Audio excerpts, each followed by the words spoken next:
Hello, everyone, and welcome to Inside Check. This week we are going to be talking about episode 6 of 5 Foot Step, Syncopated Denouement. If you prefer, I feel like every time I say it differently. I thought, to be honest, at first it was Denouement, and then I heard Ari say Denouement during like one of the early kind of things, and I went, "Oh man, I'm so uncultured. That must be what it was the whole time." And then Alex says it differently to me.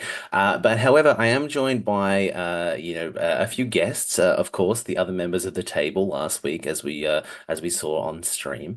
I'm Brendan. I also played Liara on episode 6, but I am joined by Alec. Do you want to introduce yourself? Hi. Technically, I pronounce everything different from you guys for the most part. But um, hi, I'm Alec. I was the DM for Syncopated Denouement. I also say Denouement.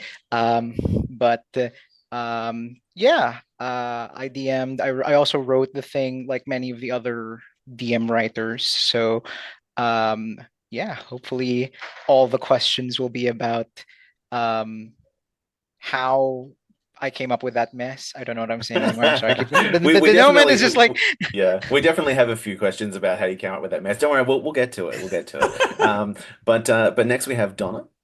Hi, I'm Donna, and I play the slightly taller gnome wizard Zinna, who has her glitter elemental companion Puff. She's still excited about being slightly taller. Fantastic. And Mike. Yes, I'm Mike. I played the evoker Braddock, though I think I should just change his subclass to Steel and Strike Specialist. That works too. And Joel. Hello, I am Joel, and I was playing Romaine, who apparently got a last name of not a lettuce. Well, thank you, Alec, for that one. One Um, one of the many things we found out in that reveal episode. but yes, I was playing the Hobgoblin Fighter Monk cleric, who decided to, after the previous adventure, throw caution to the wind and start worshipping a random NPC. Um, Fantastic. All right. So let's start it off. I think talking about the module, the adventure, and I think it'll probably go to logical places from there. I had a similar question to Mike, and I think we'll probably have things to add to it. But firstly, Alec, I think like the module structure was pretty unusual in terms of like an AL adventure, in terms of using like the non-linear time and the flash forward mechanic. What was your intent for the players to take away from it, and do you think it would have played differently in chronological order? um to be perfectly honest, the main reason for writing that was because I knew it was being written for this dream. That was the main consideration for, well, okay, that's part of the main consideration. The other thing is I always like making weird thing, like, doing modules in a weird way if I can get away with it.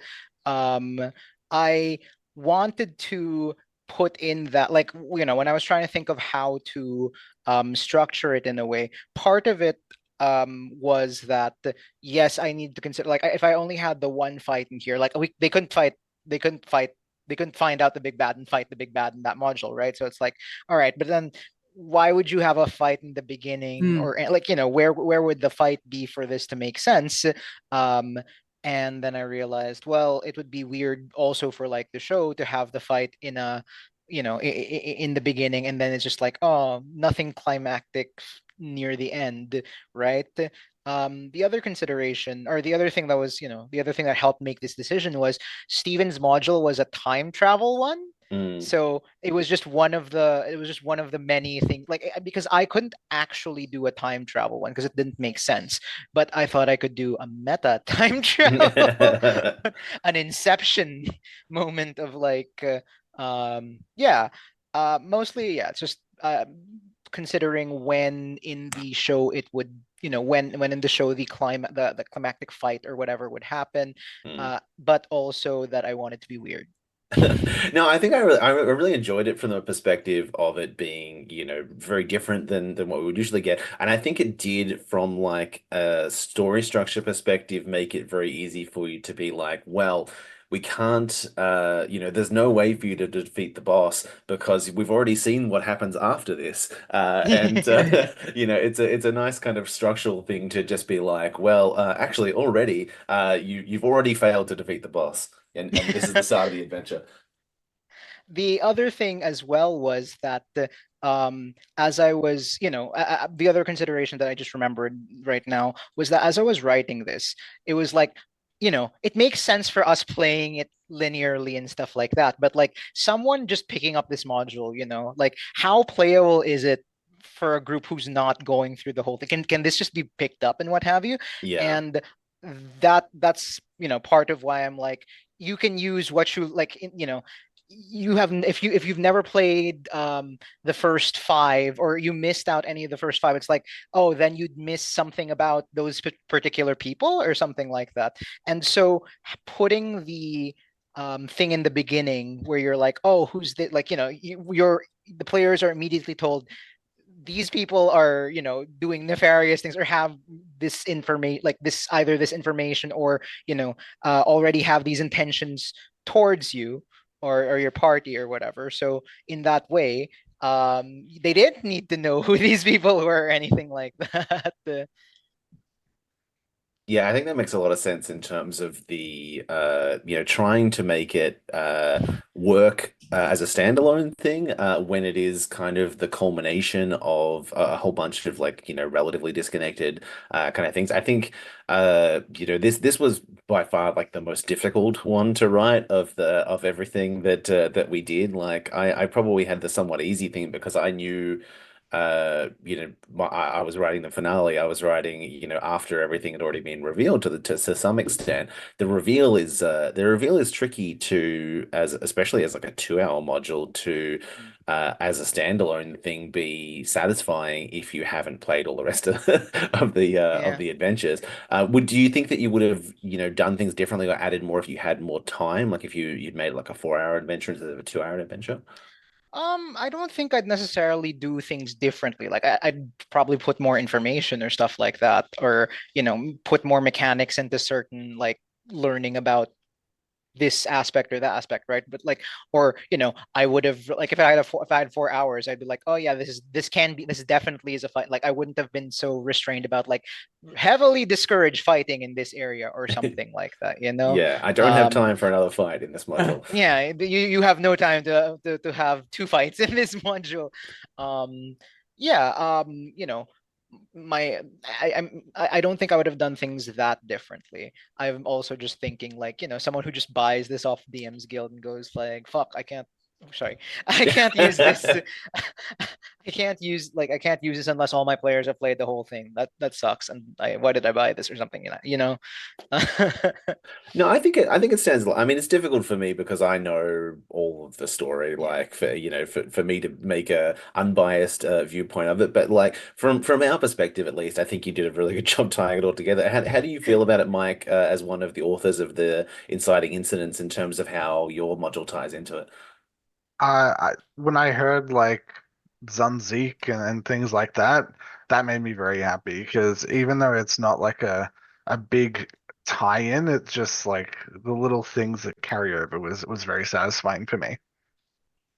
Definitely. I think each of us kind of had stuff from us playing different parts of the first few modules too, especially like, I was like, from my perspective, Lara was like, oh, those are the things from Monsters. Yeah, I was part of that. I don't know if Donna and Joel, you felt the same way, like you had certain connections to the. Well, not forgetting that Zinna drank the cider, the Mm. mead or whatever, the methaglen or whatever it was, and was transforming and glowing. So when she saw that lady, that remembrance certainly kicked in. We've got some good cat cameo I stuff know going we're on. having really good cat My cats are cameos going tonight. behind me, Yeah. but they will at some point go in front of me too. So that I definitely think some of the call outs and the Cameos. references, yeah. Also just like the reference to some of the mechanics and even, like you were seeing the professor and basically seeing the same setup with the cauldron and the Mm, Vitamin and just going, oh, wait a minute, he's got a taste of his own medicine. Uh-huh. yeah. Um, Whether he is a good guy or not in the end, I'm sure he wasn't. But we were very nonchalant there and just like, oh well, next. It was actually, it felt quite funny as a player just to walk out and leave him because we're usually heroic. So we usually like rescue people. We don't usually just kind of walk out and go, too bad, so sad. But I feel like Liara wanted to tying, rescue him, but like not right then. It was like I'm in this weird yeah. thing, and like this doesn't feel like the time to be dragging this guy around. But without the tie-in, we definitely wouldn't have. We No. definitely would have wanted to rescue. That's Yeah, true. That's we what would we do have as wanted to rescue. heroes. So by having the time, we actually Yeah. were presented with a conundrum and like A dilemma, yeah, a heroic adventurer wouldn't. So like one of the only things I could probably say, and this is not just these modules, but like anyone writing Adventures League modules, is actually if you're gonna have something like that, having a thing where it's like maybe not you get different rewards, but like there's different kind of times, or maybe a story reward that kind of goes, you you were heroic and saved him, even though it goes against your better judgment, get this little bonus thing. Or because that's something I think would actually help, groups that maybe go, oh, I don't, why am I getting this thing? Oh, maybe I got to go play the other modules and like, grow the story and make more people play the Melbourne DDAL. Look at me, Yeah. Let me always know if you always on guys want brand. to So from that perspective of tying all of those, first five modules in, Alec, was there any that you struggled with more than others? Was there any that kind of came more naturally in terms of like talk us through kind of your process of putting that all together? I think honestly, Stephen and Hughes was the hardest at first to put in. Like I it took me a while to like I was like, okay, the time, like the meta storytelling element of like time travel and stuff like that. But it's like, how do I, especially because the Forbidden is supposed to be like it's a super powerful Mm. they've got worshippers even, so it's like Hi, yep, um worshipper here.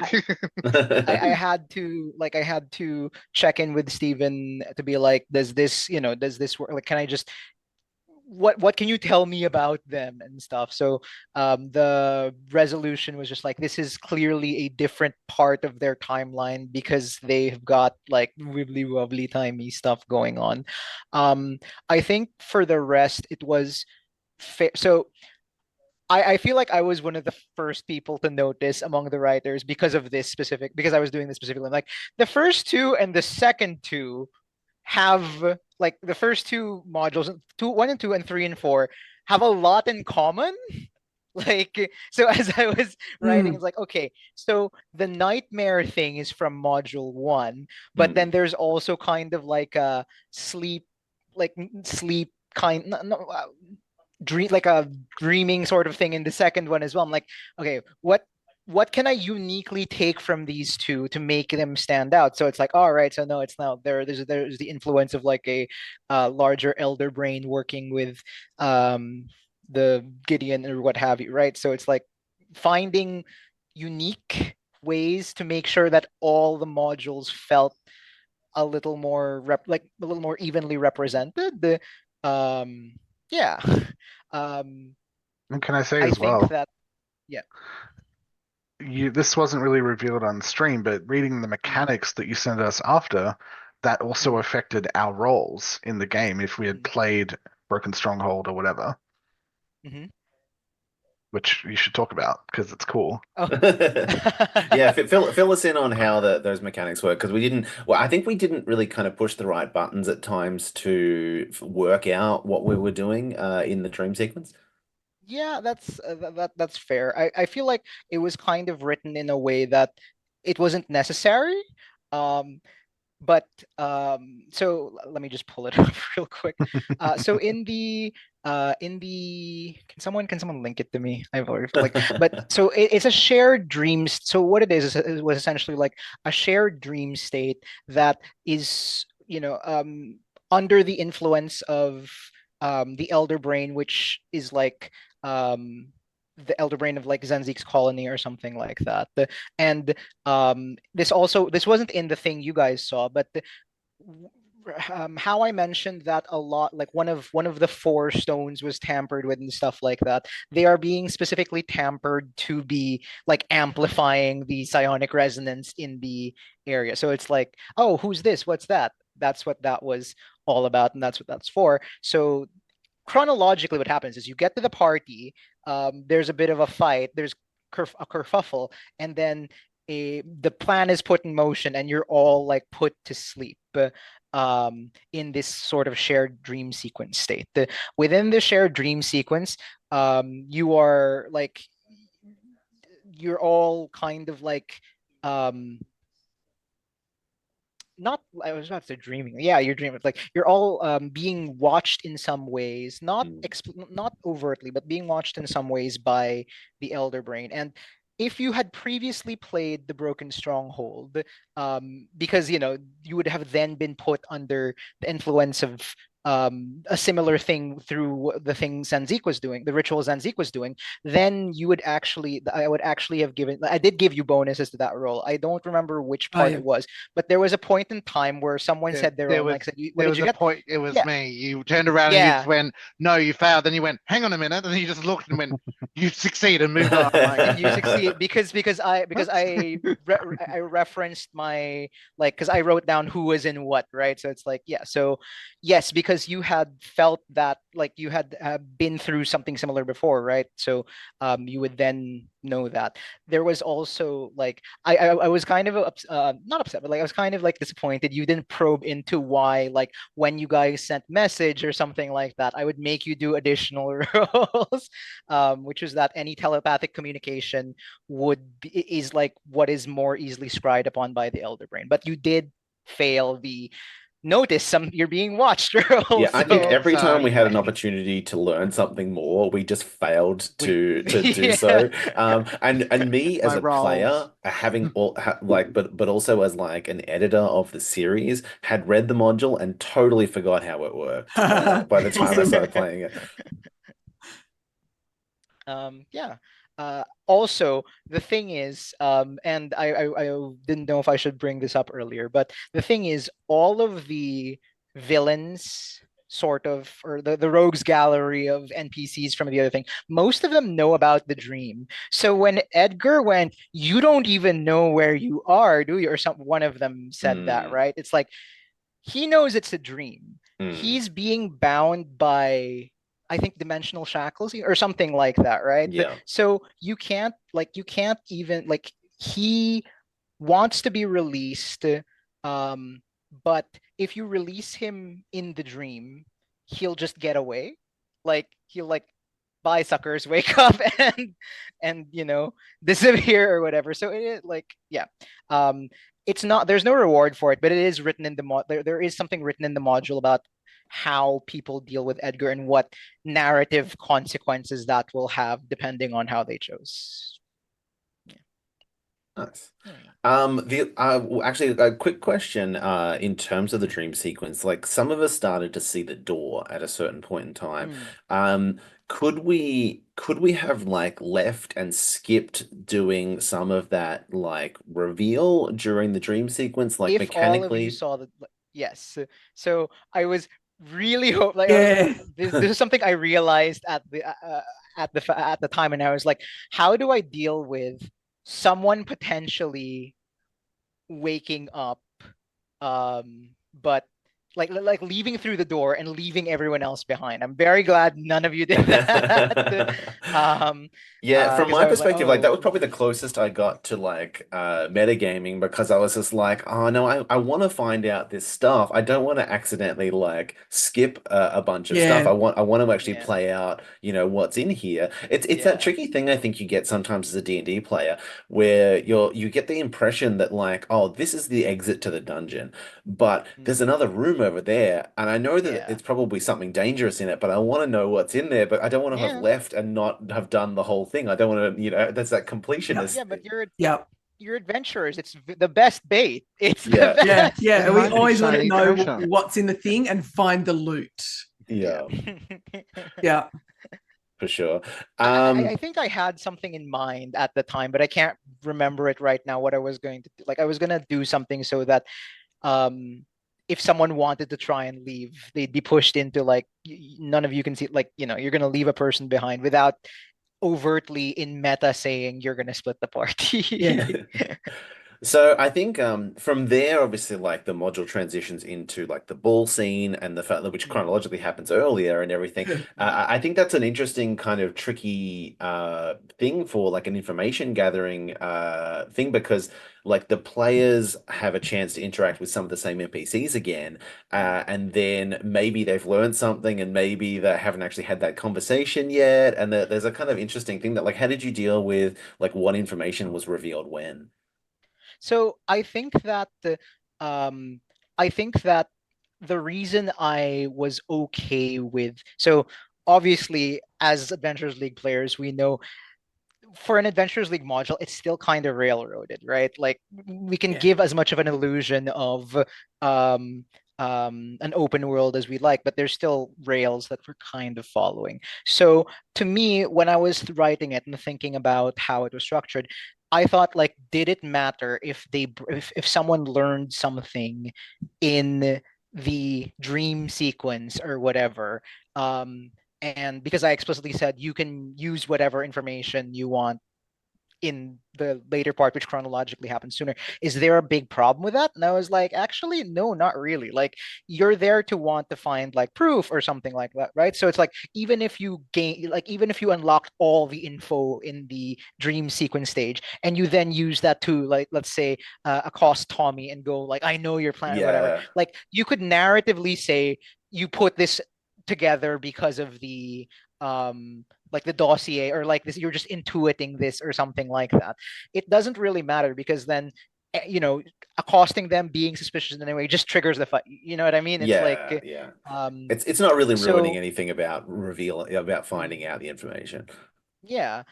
So I thought that it was I didn't want to stress players out like, oh, I need to, like, which happened anyway. But I was trying to reassure you, like, you don't have to, like, you can use whatever you learned in the past. It's fine. Like in the past of the meta. Of the future of the Yeah. past of the yeah. Yeah, it was interesting because I had to make that decision of like, oh, who do I want to go talk to? And then it was a little bit like, oh well, I've already just talked to this person, but maybe something will come from that. But like, still Liara's strongest connection was with Priestess Illyria from like the from Monsters which she'd played, all that kind of stuff. So it kind of still made sense to talk to her, even though she just spent 5 minutes talking to her in the future. Yeah. But I think I got different information from that, and that was I kind of worked out, and obviously triggered into the fight and everything. And the fight I think was an interesting kind of challenge for all of us. I don't know that we were necessarily expecting counter spells and Counter various. spells. Oh, Counter spells that the reset. the minute there was glowing glyphs, I was like, "Oh, there's counter spells coming." But I think that's just my used to playing back in Singapore, and that was constant. So, but I did I like had that. the It made me feel at home, Alec. I Yeah, loved it. the gloves are off in tier three. We're starting tier three now. Correct, correct. I mean, I had the benefit of needing to finish this like after some of the first modules were already written. So um like the lines were a thing from from the get-go, right? Like just as a thing because that was my magic item as well. So the lions were always going to be the thing. And there was also like it made sense to me after seeing just like how much spellcasting and stuff was going on because it's the lions are fairly tough, have a fair amount of HP, so they can handle the melee guys a bit. But it's like those damn spellcasters. What do I do? Yeah. And also, I thought it made sense because he wants to be arcane protector, right? Yeah. He's gotta do something about all these potential spellcasters ruining his plans. I think it made total sense from an NPC perspective of him controlling magic and all that kind of Yeah. stuff for sure. I mean for everyone like did you approach the final battle differently because of those wards and stuff? Yeah, definitely. Well, like as soon as I figured out there was counterspell wards, I got too smart for my own good, and I was like, well, okay, they're lions. Okay, clearly this is a figurine of wondrous power. I have a figurine of wondrous power. Let's do like a figurine versus figurine battle. Yeah. Little did I realize they were reflavored stone golems, and they are immune to non-magical damage. And so I just went like 5 steps ahead of where I should have gone. It was a cool kind of like, battle of Mental image. yeah, yeah. Yeah. Yeah, I think I don't know that it necessarily changed how I approached it, because Liara has been a Vanilla little bit of a one-trick character. pony. Yeah, Yeah. she's just been kind of like, lay damage into one thing. It was like it slightly miffed me when like I cast one spell and got counterspelled at the start, but at the same time it's just like, and then I'm like, oh, I'll probably just save my spell slots for Smite anyway, so it doesn't matter. I was like, Zinna's plan was going to be the same as Zinna's plan had been in other episodes where she hastes one of you two, Liara or Remain. And I'm like, okay, I'm not going to waste a haste because it's a good spell. I'm not going to waste that level spell slot, which is why she just firebolted. So she wasn't using a big resource to see if we could get them down, to see if she could then do something bigger with a bigger spell slot. So definitely her plan changed a lot. But I'm glad I'm glad the counter spell went off on Firebolt as well on a cantrip. Yeah, I think feel like definitely like Donna doing that also freed up Mike's character to go, oh, I'm now here. I'm not within range Yeah, of the other side. Donna's already taken the brunt. Let's, that worked really actually, well. Yep, yeah, I hadn't picked up that there would like hadn't picked up the concept of the that distance there and would stuff. be an Yeah, area that we could perceive. So that was good when yeah. Braddock perceived there was an I could area actually that get worked. I'm spells like, off. They go like, yes, oh, right, I can work thank here. And you. then Happy it decided to days. roll a 6 and reset, didn't you, Alec? Yeah, yeah, one Yeah, reset. yeah. It's a. So I was trying to think of like what is the most like. I didn't want it to just be like.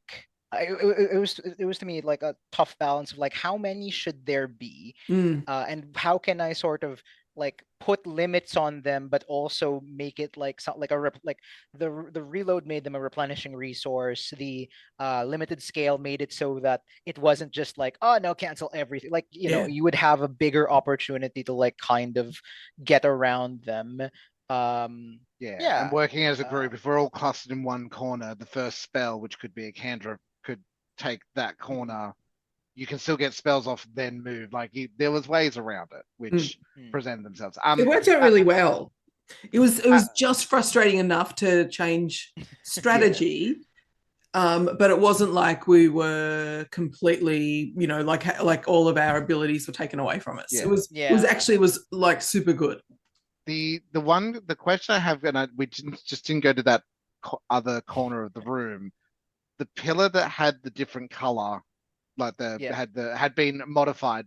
Did that auto counterspell? Did that do something different? No, there. So, in the actual module, we were kind of limited by the thing, but in the actual module, it's supposed to be there are six, and then the DM rolls which ones of those work. Mm. Like it's just Right. supposed to be like a random amount of them will work. Just so there's like an element of randomness and just like you can Replayability of the change. mod. You can, Yeah, yeah. yeah, yeah. It was it wasn't like so the the one that was kind of messed with, like you could have like that was another trigger for potentially starting the fight, right? Like was also just like even if you didn't use any magic, like examining it and realizing something's wrong, that would have like an NPC, like there's a thing written, it's like if they poke around the stuff, like an NPC will start a fight or something like that, you know what I mean? There's just Well, stuff like was there that. any version of the module where where like some of those NPCs were part of the fight, like Tommy and Illyria and all that kind of stuff? Did you ever No, consider that? so I wrote in the possibility of what if you tried to fight them, but they're Mm. not like the intention is not for you to fight them. You know what I Yeah. mean? Because like it's like I'm fine with whatever information happening, like you bringing whatever information from the first part of the module to the next part of the module. But like my brain couldn't resolve like if you one shot Tommy or something like that, what Yeah. happens in yeah. So it's definitely something I took into consideration when writing the module to be like do this if they try, you know, Yeah. they run away, they go whatever, right? All of that, just so that they're to try and insulate them from death. Well, speaking about Tommy, Mitch wanted to know how many drag names you filtered through before finally settling on Tommy Turgey. um it was one of like the first few I came up with. I can't remember what the other horrible ones were, but it was just like they felt really forced at the time. And like I even find Tommy Turgey just sounds like I'm like what the heck, what is Turgey? But she's Like supposed to I know Oh. it be like sounds she's supposed to be the bad one too, so I think that kind of yeah. And it had to be that because it's like, you know, if we're going for spells, that's a cantrip. Like we can't be like this big yeah. grand. So, um, she's like her stat block. I think is just like, um, warlock. Like just like you know, like one of the warlock stats. So it's like it's really nothing. Like Yeah. she's she will die immediately if you are. Well, the other Um, thing that Mitch She's wanted to not a know was big bad. yeah, she's she's not a big bad. not supposed to be the evil. Oh, she's the only one who doesn't know what's going on with the shared dream Oh, state. She just got given a job, like she Yeah, said. she literally, yeah, just stand here and guard literally, the she just. mirrors. Yeah. Yeah. So the other part that Mitch wanted to know was, does anyone else have any other fun, tongue-in-cheek D&D inspired drag names in the vein of Eldritch and Tommy Turgey? And for the stream, you know, in the same spirit that Mitch gave us a little bit of a heads up on the rhyming couplets of his module, I gave people about 10 minutes notice because so that they weren't all on the spot being like. What? Ooh. Just to see if anyone kind of came up. So I'm gonna give you at first some of the terrible ones that I came up with because I thought that I would get and please those of you who have some ideas. There's already some coming into the chat. Oh, awesome. Maud and Wait, I Kynan. don't want to look at them because what if you know? Yeah, Anyway. the Misty Step I think is a good one, but some of the spells I was going through, some of them are terrible, and just want to see your immediate reactions to these terrible ones. May Jand was the first one that I thought of. Oh. There's Annie Mate Dead, Ellie Oh, Mental Weapon are pretty bad. Greta Invisibility I thought was kind of something. yeah, That's kind of yeah, cute. I like. But the yeah. one I actually like, the one I actually like that I think is actually good, and I'm going to be heartbroken if no one likes it, is Haley Thorns. Oh, Halo that's good. Thorns, yeah, Halo Eh. Thorns, yeah, I like that one. Not bad. Yeah. What about the rest of you guys? Have you got anything off the top of your head? I don't have any Uh, good ones, but go ahead, I go ahead. I had a few that I thought of. Well, there's the one that I said earlier before we went on stream, which is Phyllis Actory for your file Actory, and in the same vein, and then going on the monster side of things, Demi Licciardo, which is always a favorite. And I was continuing to scroll through monsters, and you can go with like Isis Meafit for an ice method. You know, there's lots of weird ones, but yeah, look, I you know, stick with my undead, I think. What Yeah. about the rest of you? I'll go through some of the ones from the chat after you guys put in your suggestions. I had a like as I was answering this one, I was trying to remember what are the awful ones that I said no to. I don't know why I keep coming back. Like I don't remember the other ones I thought of, but I keep coming back to this really really awful one, which is just like the Red Wizard of Slay. Oh, that's good. Um, but the other two I thought of are more like because it was like I couldn't like I think everyone's doing the spells right, so I'm like what else is there magic items, so I thought of Holly Avenger and Wanda Orcus. Well, one of the ones that Von suggested is Wanda Fireballs, Oh, well. which is pretty good.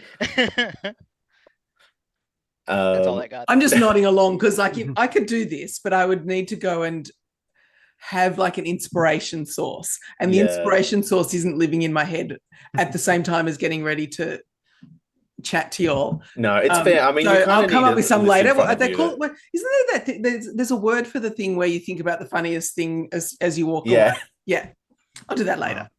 My one, Just Spirit of the exclaim it Staircase later. is the translation of the French term, I think. Like Yeah, right. l'esprit something or other.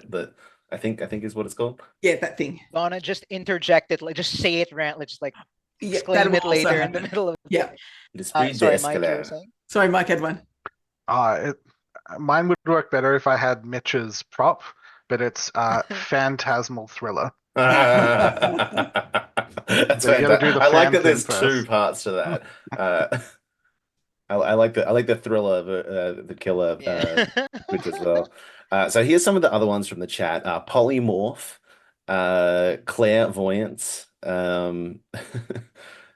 Yeah, there's well apparently Steven says he does have in one of his modules a Behold a Drag Queen by called Dame Ina, Dame Ina, Dame Dame Ina, Ina, like Dame Ina. Edna, Dame Edna. Oh yeah, okay, I see, I get it now. All right, so I think yeah, I think there's probably going to be a bunch that we think of later that are fantastic, and we Yeah. just need to come back with an entirely D&D drag season next year, clearly. Yeah. Um, Mm. so, speaking of, these characters and this season, this is the last that we've seen of these particular characters this season because obviously there's only one module left. We had 9 characters and we've said, more or less goodbye to 5 of them now. Does anyone have any kind of, feelings? Obviously, these characters still kind of continue on from here. Maybe you'll play them, maybe you'll retire them, whatever. But what are your kind of feelings about them? Have they learned anything or changed in any way in their journey through this season? What do you think they do from here? Xena, like, I mean, this is the advantage of playing Adventurers League is that we can like just pick up our players and they can go do other things, which is great. Xena over this season, like I already knew a fair bit about her because I'd played her enough, but I certainly got to know her really, really well. Partly from playtesting Mitch's adventure and being faced with her worst fear and then having to also do it again. I learned a lot about her insecurities and how she really just wants people to respect her and respect her strategy, but people kind of dismiss her. And like I learned a lot about her in that, and Puff got to like achieve some really great stuff. Like she blinded some things, and her DC is so low. So I've rebuilt Xena under the new rules. I did that. She's my first rebuild. So Oh, she's also my highest level wizard ever, which is why like learning spells from Braddock like Steel Wind Strike was pretty cool because I haven't actually played a wizard at this level. So there's stacks of good stuff for Xena. I think I might, how we can level after each adventure. I might like half mm. do it so I get lots more play with her. Yeah, I think she'll be my go-to tier 3 for a while. Awesome. What about Braddock and Romaine? Any feelings about how they traveled? I think Braddock had a pretty good run. I basically just spam like the same 3 spells like over and over.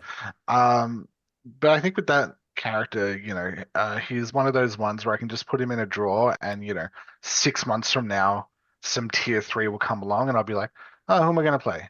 Oh yeah, that one, and I'll bring him out and play him again. Nice. I appreciate that he's also now your second mini that you own. Two, two. Well done. Well done. Yeah, I think for Remain, I had an idea for how Remain's like character and class progression would work. And then after Steven's module, it all went Threw that into totally chaos, skewed. did it? Which just for the viewers at home, I will also say I forgot that we were going to tier 3 for the last week's game. And so I flew down to Melbourne, completely forgetting, got on the train from work to get into the city. And that's when I was like, oh, I need to be tier 3. And then I'm like, okay, well, we just did this. And then I was like, well, the last module there was the wild magic. I was like, maybe I can do something with that. Looked at remain stats and when I have an 8 charisma, so wild magic sources out of it. Was like, cool, that's fine. And then I was looking through things. I was like, oh yeah. I was like, what magic item did we even get last week? I like messaged Stephen and then realized Stephen had posted the rewards in the chat. I was like, okay, that's, thank you, Stephen, for, replying to me, even though you could have just gone, Joel, you already have this information. Thank you. Do appreciate it. Refer to my previous email. Yes, refer to the information I've already just given you. And then I was looking at obviously the necklace of prayer beads, and like it could only be used by cleric, paladin, or druid. And I'm like, well, he does have an 18 wisdom. And then I'm like, well, what god would he worship? And I'm like, well, logically, he would worship the Forgotten, because that's the being he's. And then all of a sudden, I was like down that rabbit hole. I'm like, done. So yeah, was cleric ever a class? No.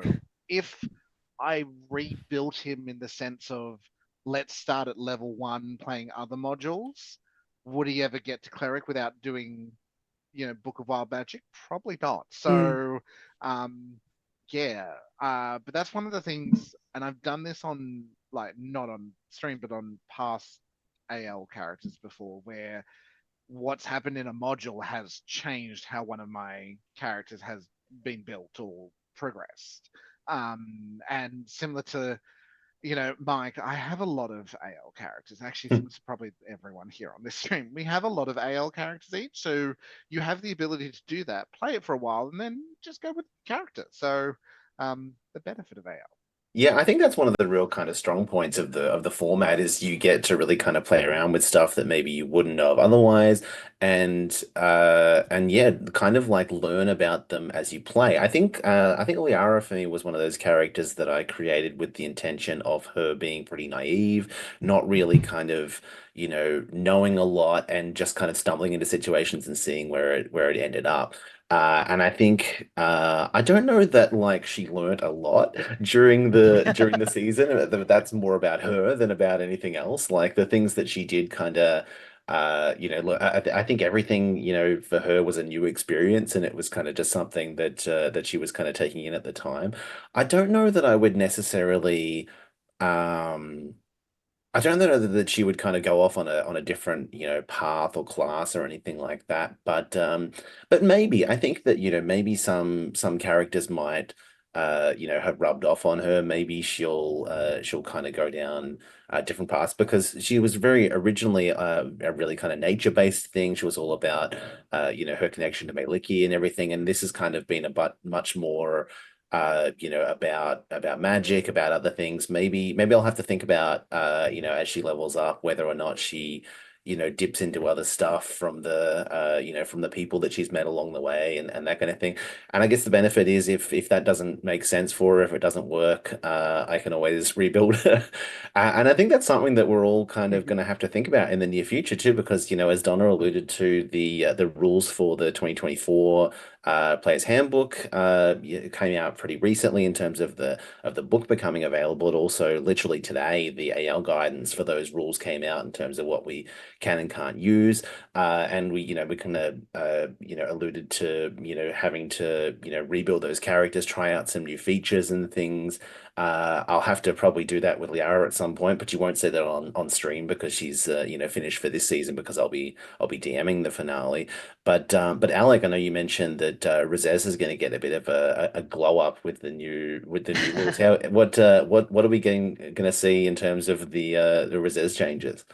There's not a huge amount of changes, right? Like the one thing I have liked with the new stuff is the amount at which weapons are different. They have that, if you have mastery in certain weapons, you get to do X, Y, Mm. Z instead of just like hit. So it now feels like, oh, it makes sense to have multiple weapons as a fight. It's like besides, the damage type, which stops mattering very early. Like it stops mattering for most things except for like very specific, oh, weak to bludgeoning or something like Yeah. that, right? So that's cool to see. But generally, it's just like I haven't noticed anything really different. There were a couple of cantrips that I didn't have before and have now. Slightly, I don't like. I keep going back to it, wondering if I did something wrong. But like in the new version, there's like a floating ability point that I'm like, where did this like?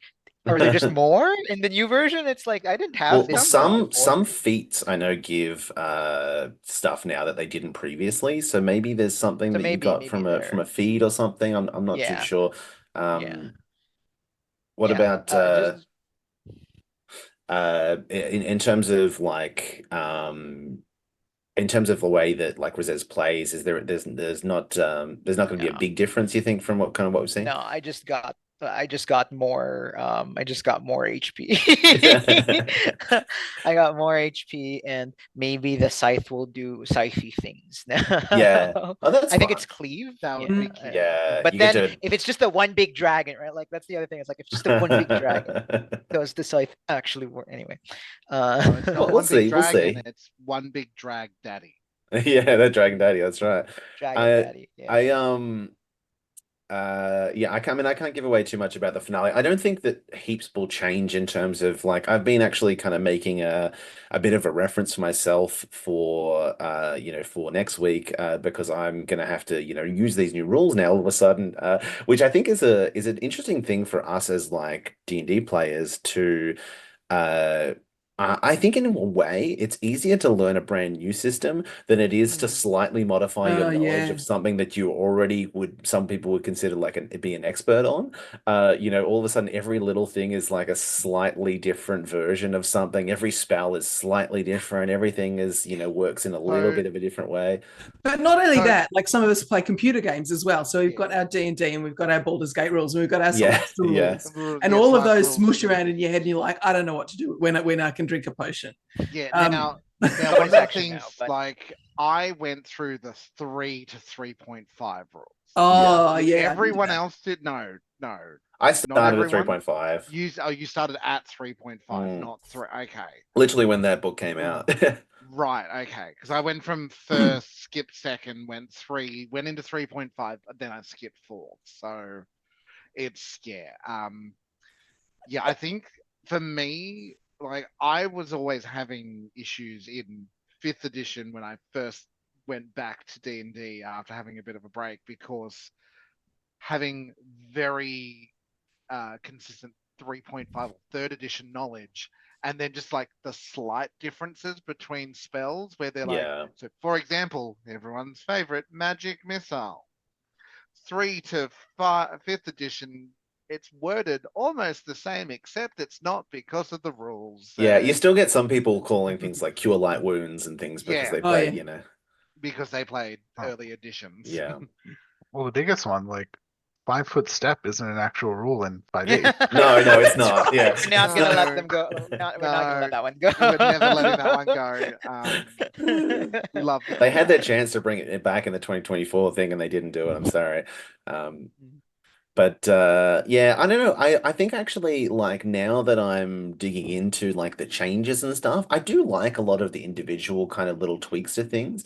The more that I've kind of looked at stuff, I think the overall picture of like some of the changes, and a lot of it is just kind of folding house rules and the way that people were already kind of playing into the design, which wasn't something that we necessarily had the luxury of in AL because we largely have to run like rules as written. So there is some kind of think some of those things that I just consider quality of life Mm. updates in terms of like inspiration changing, things that people were already doing accidentally Bonus because action potions. yeah, all of Yeah, that kind of stuff. things they were Um, doing, and whilst in AL, and I think the AL experience I know I've had both here in Australia, in Singapore, and occasionally when I've been overseas, or when we've been on servers with the Americans, and the Brits and the everyone else, but the Americans, love them. They're just sometimes don't follow the rules exactly as we would, which at times I can see Mike probably nodding along here or agreeing with me. There's Yeah, it's a times bit of where we culture go, shock. yeah, we going, these are the rules, and I'm doing this thing because the rules work like this, and then going, oh, that group over there just they it's like people who drive and you're like the blinker's there for a reason. It's not there just to look pretty. Good analogy. Yes, yeah, we'll stick with that. Love the American friends that I've made through AL, but some of I'll be nice. I'll be nice.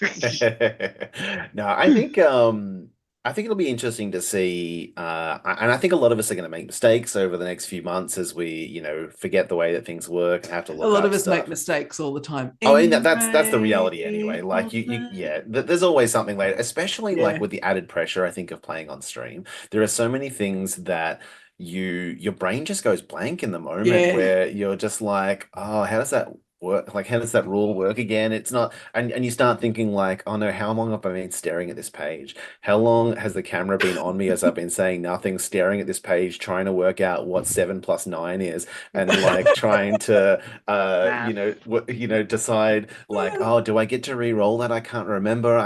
Have I got 30 seconds to look at this, or is it gonna make dead air for a while or whatever? Like, there's that difficulty too. So we'll see. Look, I don't think that it will kind of impact us in a massive way for the finale.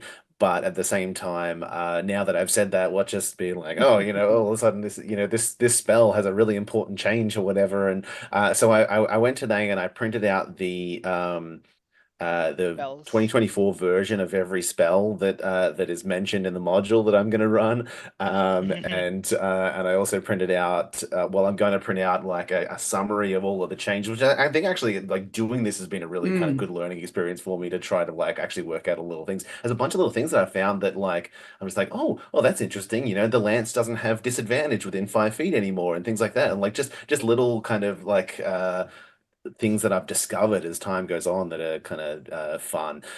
So I'm curious to see. I've got a little bit more enthusiasm for the new rules, but Mm.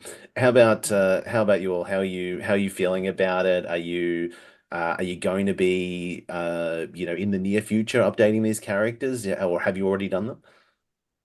I did for Razaz already.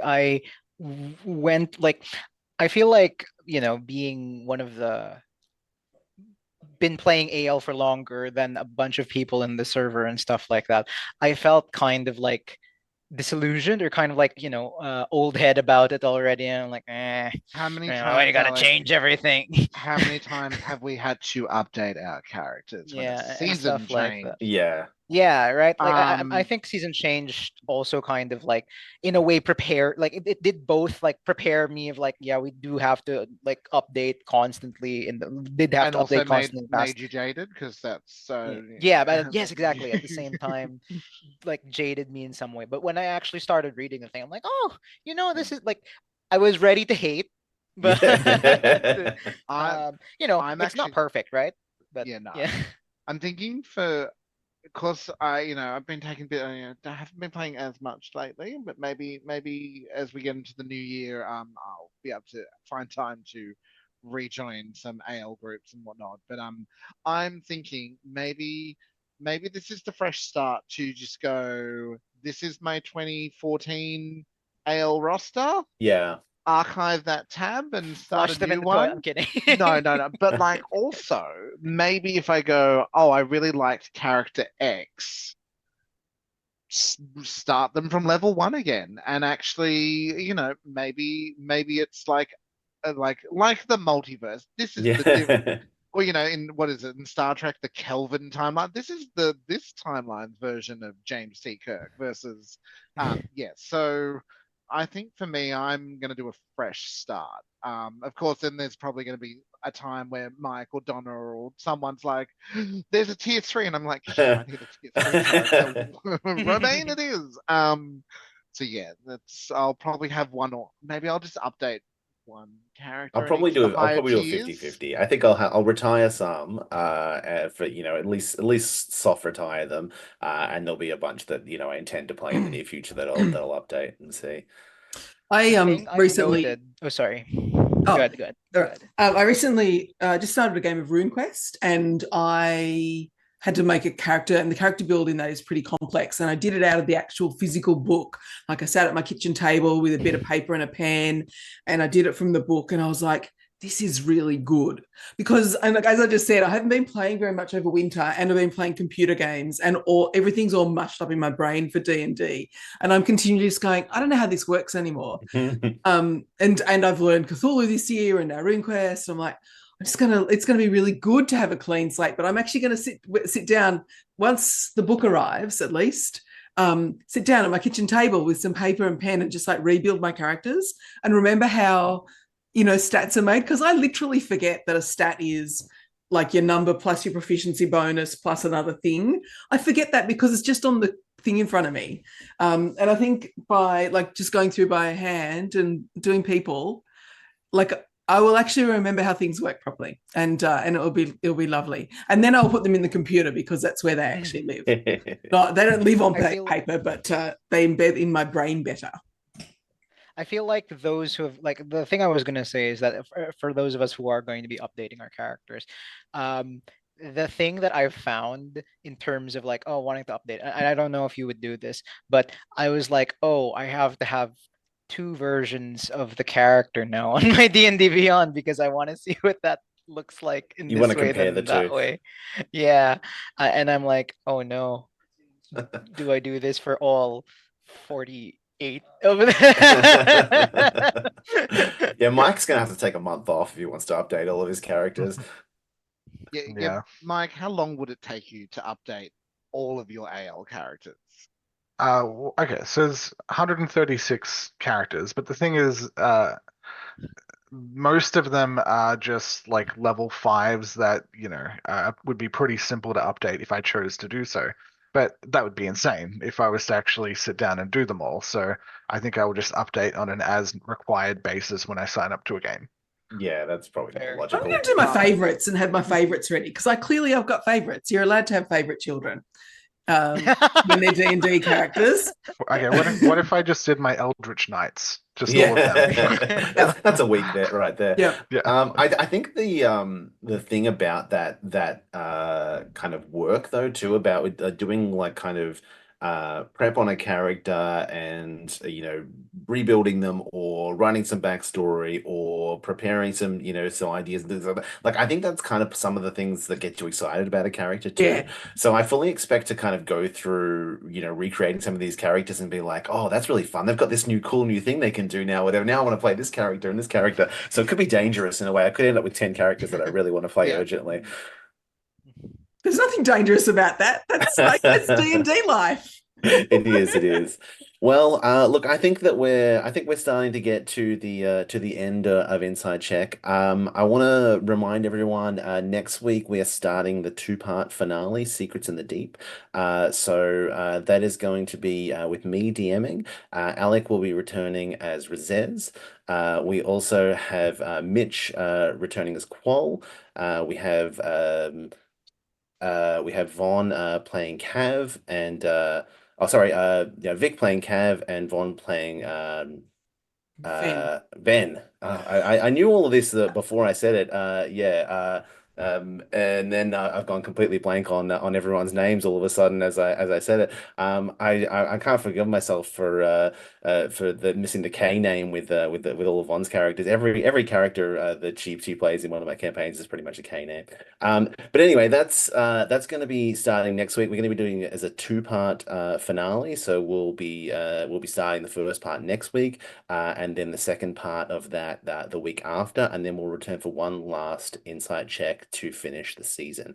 And we haven't fully decided on that, if that's going to be just about that episode, or maybe there'll be a lot of kind of discussion. Grand Maybe we can bring some reunion. people, back in or something. Let us know kind of what you wanna Grand what you want to reunion, see bring in the us all mod. back Yeah. in. Woo! I mean, who said that? Old characters react. Yeah. Just a big Uh, self-congratulatory roundtable. Yes. Yeah, that's it. Yeah. Patting Yeah, ourselves on the back. just Look, like 11 of us sitting can- around. I'm already submitting a question for that. I want to know how some of the characters that didn't play with each other think they would have played with each other. Yeah. That's There we true. go. There we go. Okay, Now we have to do interesting. it. Mm. Mm. But yeah, that's going to be coming up real soon. Tune in with us Tuesday 7:30 next week for the first part of Secrets in the Deep. Thanks everyone for joining us and good night.